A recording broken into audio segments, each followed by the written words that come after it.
السلام علیکم ورحمۃ اللہ وبرکاتہ۔ آج میں آپ کو سہیل کی کہانی سنا رہی ہوں۔ سہیل اپنی فیملی کو رن کرتا تھا اور بہت ہی پیار کرنے والا بچہ تھا۔ اس کے والد بہت بیمار تھے اور گھر کو لک آفٹر کرتا تھا، والدہ کا ساتھ دیتا تھا پورا کمانے میں اور ہر چیز میں گھر کو چلا رہا تھا۔ والد بیچارے بہت کوشش کے باوجود صحت نہ پا سکے اور انتقال کر گئے۔ اس کے 3 بھائی اور 3 بہنیں تھیں، ان کو پروان چڑھانا، ان کو پڑھانا لکھانا سب اس کے نازک کندھوں پہ آ گیا۔ اب وہ بیچارہ اکیلا محنت کرتا، سارا دن محنت کر کے والدہ کو لا کے پیسے دیتا اور کہتا والدہ آپ کسی طرح گھر چلائیں، بچوں کی تعلیم چلتی رہے، ایسا نہ ہو کہ بچے اسکولوں سے بیٹھ جائیں گھر پر، چھوٹے بہن بھائی ہیں، میں خیال ہر طرح سے کروں گا۔ بہت محنت کی سہیل نے اپنے گھر کے پیچھے اور محنت کر کے بچوں کو کرتا رہا۔ پھر ایک دن اللہ تعالیٰ نے اس کی سن لی اور یہ 12ویں جماعت میں تھا اور یہ باہر ملک چلا گیا کمانے کے لیے۔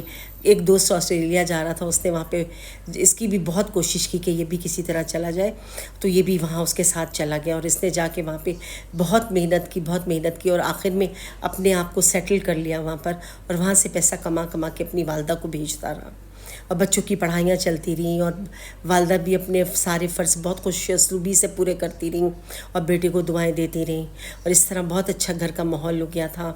اب والدہ نے شادی کے لیے بلایا تو بیٹے نے کہا امی میرے پاس ٹائم نہیں ہے، میں شادی نہیں کرنے آ سکتا، ابھی میں کما رہا ہوں یہاں پر، آپ بہنوں کی شادی کیجئے، بھائیوں کی شادی کیجئے۔ والدہ اس میں لگ گئیں، وہیں پر ہی سہیل کو آسٹریلیا میں کوئی لڑکی پسند آ گئی تو ان کی شادی وہاں پر ہو گئی۔ آپ کو پتہ ہے باہر ملکوں میں زیادہ شادیاں نہیں چلتی، ایک بچہ ہوا اور اس کے بعد اس نے طلاق لی اور وہ چلی گئی، اور وہ لڑکا پھر اسی کو پالنا پڑا۔ سہیل نے اپنا بیٹا بھی وہیں پہ پالنا شروع کر دیا، اس کو بھی اچھی سی تعلیم دلوائی، والدہ کو ساری کہانی سنا دی کہ اس طرح میرے ساتھ ہو گیا ہے۔ خیر والدہ بھی خاموش ہو گئیں۔ پھر ایک دن والدہ کی بہت طبیعت خراب تھی، انہوں نے اطلاع دی بھائیوں نے کہ بھئی امی بہت بیمار ہے اور آپ سے ملنا چاہ رہی ہیں، آپ آ جائیں۔ باوجود کوشش کے سہیل پاکستان نہ آ سکا، آخر میں اس کی والدہ کا انتقال ہو گیا۔ وہ بہت دکھی ہوا لیکن نہیں آ سکا۔ ایسے کرتے کرتے وقت گزر گیا۔ والدہ نے جو یہ کما کے بھیجتا تھا، والدہ نے اس کے 3-4 گھر بنا لیے تھے اور کافی جائیدادیں اس کے نام پر لے لی تھی، وہاں پہ پاکستان میں بہت کچھ بنا لیا تھا اور بچوں کی بھی شادیاں کر دی تھی اور سب کچھ کر لیا سمجھداری سے۔ پھر ایک دن ایسا آیا کہ اس کے بیٹا بھی پڑھ لکھ کے ماشاءاللہ بہت بڑا ہو گیا، سمجھدار، اور بہت بڑی ڈگری لی اس نے اور بہت کامیابی کے ساتھ یہ سب خوشخبری پاکستان بھی پہنچتی تھی۔ تو سارے چچاؤں نے اور پھوپھیوں نے کہا کہ بھئی آپ اس کو لے کے آئیے، ہم بھی اس سے ملیں کہ کیسا ہے، اس کو پتہ تو ہونا چاہیے کہ ہم اس کی پھوپھیاں ہیں، چچا ہیں، اس طرح اس کے خاندان والے ہیں، بچے کو بھی تو معلومات ہونا چاہیے۔ خیر پھر کوشش کرا کے سہیل اپنے بیٹے کو لے کے پاکستان پہنچا۔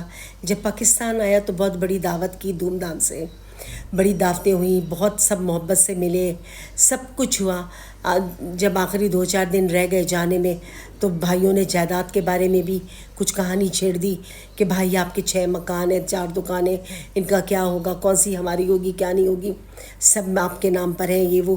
تو بھائی کہنے لگا کہ بھئی اب بھائی کو بھی تھوڑا لالچ آ چکا تھا کہ اس کا اپنا بھی بیٹا ہے، تو بھائی نے کچھ سمجھداری سے کام لیا اور کچھ بھائیوں کو سمجھانے لگا کہ کچھ یوں کر لیتے، یہ کر لیتے، کہ اس کے اوپر کہن سن ہو گئی، آپس میں کافی نا اتفاقی ہو گئی اور بھائی اور سہیل آپس میں لڑنے لگے، اور اسی کے اوپر ان کے بیچ والا جو بھائی تھا وہ بہت غصے میں آ گیا اور اٹھ کے اس نے اپنے بندوق نکالی اور اس سے فائر کر کے ان کے بیٹے کو مار دیا، اور کہنے لگا کہ شاید یہی ایک نیا شخص ہمارے بیچ میں آیا تھا جو ہم بھائیوں میں نا اتفاقی آ گئی تھی، اس کی وجہ سے اب دے دیں آپ جائیداد، کس کو دیں گے، اب کوئی بچہ ہی نہیں جس کو آپ کچھ دے سکیں۔ اس بھائی نے اتنی دشمنی دکھا دی یا جذبات میں آ کے اس کو مار دیا، اتنا حد کر دیا کہ بیچارے کا ایک ہی بیٹا تھا اور اس کا یہ حال کر دیا۔ دیکھیں دنیا کس طرح لالچی ہو جاتی ہے۔ وہی بھائی جن کو پالا پوسا، ساری زندگی اس نے اپنی فنا کر دی اس کے لیے اور کما کے دیتا رہا۔ والدہ اتنی خوبصورتی سے سارا قصہ لے کے چلتی رہی، سارے گھر کو سنبھال کے رکھا، آخر میں بہنوئیوں نے اور بھائیوں نے مل کے یہ سب کچھ کر دکھایا اس کے ساتھ۔ اس سارے واقعے کے بعد سہیل تو بے ہوش ہو کے گر گیا، اس کو تو کچھ یاد ہی نہ رہا۔ جب وہ ہسپتال میں تھا تو اس کی بہت بری حالت تھی، بس وہ اسی حالت میں کہہ رہا تھا مجھے واپس بھیج دو، مجھے واپس بھیج دو، مجھے آسٹریلیا واپس جانا ہے، مجھے یہاں نہیں رہنا۔ اس کے بعد اس کے دوستوں نے، گھر والوں نے کسی نہ کسی طرح کر کے اس کو واپس بھجوا دیا بیچارے کو، وہ وہاں چلا گیا۔ دیکھیں دنیاوی چیزیں کتنی بری چیزیں ہوتی ہیں، سب کچھ یہی رہ جائے گا، انسان خالی ہاتھ جائے گا، نہ پیسہ نہ دولت نہ کوئی چیز۔ اللہ تعالیٰ ہم سب کو ہدایت دے اتفاق اور محبت سے رہنے کی، اور یہ سب چیزیں عارضی ہیں، کبھی بھی اور جائیداد اور ان چیزوں کے پیچھے انسان کی زندگی سے نہیں کھیلنا چاہیے۔ اللہ ہم سب کو ہدایت دیں، آمین ثم آمین۔